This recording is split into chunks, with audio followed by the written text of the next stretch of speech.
Oh, just awful. These images, horrific and heartbreaking. An entire building gone, you saw right there, in just seconds. Yeah, take a look at these live pictures now from Sky 9. This is all that's left of part of the Friendly Garden Apartments in Silver Spring tonight. 10 people were hurt, 3 of them badly injured. Several people are still unaccounted for. Dozens of people now left without homes tonight. Good evening. Thanks for joining us. I'm Charlotte McBride. And I'm Lorenzo Hall. Investigators are trying to figure out what triggered this explosion. But right now, our team is focusing on what really matters at this hour, the people affected by all this. Yeah, our Adam Longo is live at the center of this story, the Friendly Garden Apartments on Littonsville Road, just off 16th Street tonight. Hey there, Adam. Hi, Charlotte, Lorenzo, good evening. We were able to just get an update from investigators a few minutes ago. The Montgomery County Fire Chief giving us the information that of the 3 apartments that are uninhabitable for tonight, soon they're going to be able to let residents into 2 out of the 3 of those, be able to escort them in, get some necessary things out of their apartments, but certainly they won't be able to stay here tonight. There is some active work going on the scene tonight. I'm going to step out just for a second so you can see this. Fire crews are just sort of wrapping things up for tonight. They say they are not going to be working in the overnight hours, but one of the key things that I asked the fire chief about was about those folks that are still unaccounted for, and they're working on that. I asked him specifically, is he confident that there isn't anybody trapped underneath that debris? He would not go that far and say he was confident, but I think if you read between the lines and you figure that between the fact that no considerable work is going on tonight and how massive this explosion was, they do not believe that there is anyone in there who may be alive at this point. Let me take you to some video. The fire on the scene just after the explosion. We were able to get this from some neighbors, and this fire was just absolutely raging. Now, they also took down one of the walls of the apartment. We've got another piece of video I can take you to now to show you that. One of the final remaining walls of that apartment building was knocked down just within the past couple of hours, and that's where crews were going to go in after that to try to establish some more stability to get in there, because it hasn't been safe for firefighters to go through and be on top of that pile and sift through all of that debris. That's why they're going to be bringing things to a close for tonight, and they plan on coming back at 7 o'clock in the morning to do this. Now, we have a team of reporters standing by tonight, covering this story live from multiple angles. Our Matthew Torres heard from families of the victims and those displaced. Our Colby Satterfield is standing by. She's talking about the efforts that the county is putting forth and how they are helping out people tonight. But first, we're going to go to WSA 9's Tom Dempsey, who's getting a better glimpse from investigators as to how this unfolded and what they're looking at tonight. Tom, good evening. Yeah, good evening, Adam. Hours after this all occurred, it still remains a very busy scene right out here. We've still seen firefighters arriving here and checking it over, but you can really see the destruction left over from this fire and explosion. Piles of charred debris still out here.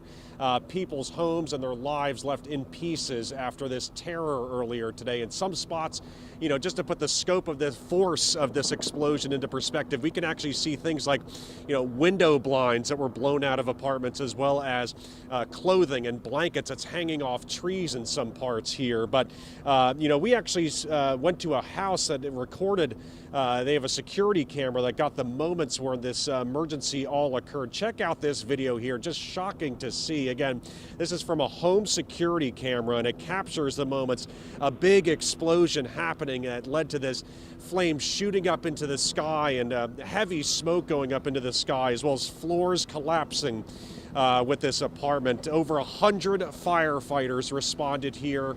Many from Montgomery County, and again, they battled some very tough conditions as these flames were shooting up into the sky, and they had to fight through heavy smoke. But the woman who lives at this house where the security camera caught this big explosion on camera, she talked to us about seeing you know, moments like a woman handing her baby off to someone to make sure that the baby would get to safety during this emergency. And she described, you know, thinking that a bomb had gone off, and she spoke to WSA 9 about feeling the need to evacuate.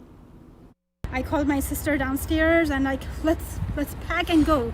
And we got out and we just like, you know, it was all like black smoke coming. I really didn't, you know, think that people might have like enough time to get out. So it's a miracle. I really hope there is no casualties. And Adam, as you were saying earlier this afternoon, another wall from that apartment building actually came down, which again shows us even more of the scope of the damage out here to this apartment building. At least 10 people injured, no casualties reported, but we do expect to get some more investigation updates during a press conference tomorrow morning at 9. Adam? All right, Tom Dempsey there live for us. Thank you. Yeah, we are trying to get a better sense of the folks who were injured, the 10 people who were transported, what condition they might be in right now, and the things that they're going through. Our Matthew Torres is live at Holy Cross Hospital, just down the road from here in Silver Spring. And Matthew, I understand that you were able to see quite a joyful reunion between somebody who was injured in this explosion and members of her family. Adam, we were. In fact, that family member was in the parking lot of the emergency room for hours waiting for some good news, and he finally got it. His loved one of several residents who had to go to the hospital, but about an hour and a half ago, she was finally released from here at Holy Cross, and we were there for that moment of relief. Gary Hall picking up his mom alongside his wife and another relative. 83-year-old Blanche Hall has lived in that community since the 70s. Her family says she was trapped in her top floor unit after the explosion across from her. Firefighters had to pull her out using the ladder and bucket. And Blanche was on oxygen all day here at the hospital since she has asthma. So luckily, no major injuries. I'm an emotional guy. When I saw her, when I walked in and saw her, her and I hugged and we cried together. We cried together. I say thank God for the family. Thank God that I'm still here. And understandably, she says she is just so exhausted. She says it is too tough to even relive the moments of that explosion. We know her other son was on the phone with her soon after. He admits to me needing emotional support after listening to how scared his mom was. Adam? Yeah, Matthew Torres, I can only imagine. I mean, the people around here have just been so deeply traumatized by this, and that trauma will be with them for some time to come. Matthew Torres, they're live at Holy Cross in Silver Spring. Matthew, thank you. Now, a lot of you have been asking us what is being done to help the 100 or so people who have been displaced. How can I help? What is the county doing to step up? Well, there are a number of community centers that are open right now. There are 3 of them. There's the Gwendolyn Caulfield, the Wheaton Rec Center, and the White Oak Rec Center that are open for people to stay in right now. Our Colby Satterfield is at one of those rec centers. So Colby, can you talk about the efforts that are being brought to bear to help these folks out? They won't have a place to come back to for quite some time. No, Adam, they won't, and the efforts are starting now. Again, you said there were 2 sites. Those 2 sites are reunification centers, and White Oak will be serving as an emergency shelter until further notice. But for families who are coming home and trying to find their loved ones, they're going to be wanting to go to the Gwendolyn Caulfield Community Center and the Wheaton Rec Center. There they will be taken. If they don't have a car, there are buses ready to take folks to the White Oak Community Center. From there will be resources there, and the county is partnering with the Red Cross.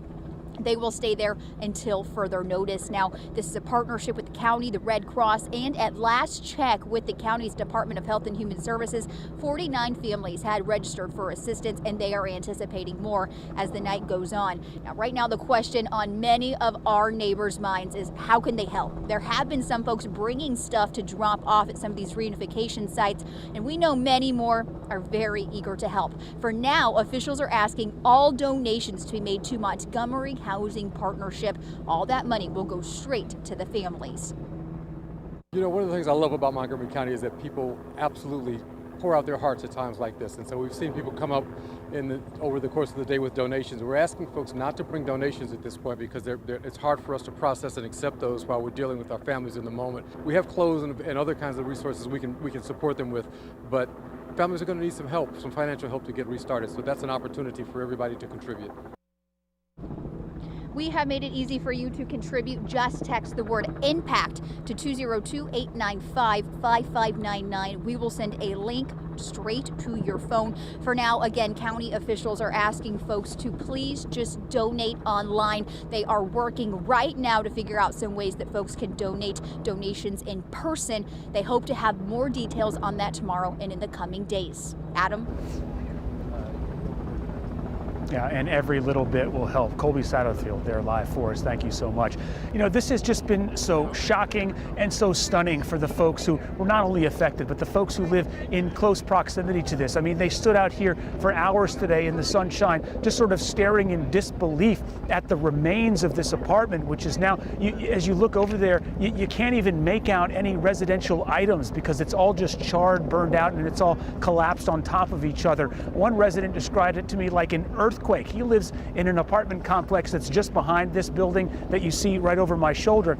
And he was up on his 7th floor apartment. He said the entire building shook. He came out, tried to do what he could to help, just wanted to see what was happening. Now, the fire chief who we talked to from Montgomery County just a few moments ago said that they are going to be closing up their operations for tonight, securing the area. There are still several people unaccounted for. We're in close contact with those fire officials. So if any of that information changes, of course, we'll be able to pass it along. Charlotte and Zoe, let's bring it back to you. All right, Adam, thank you so much.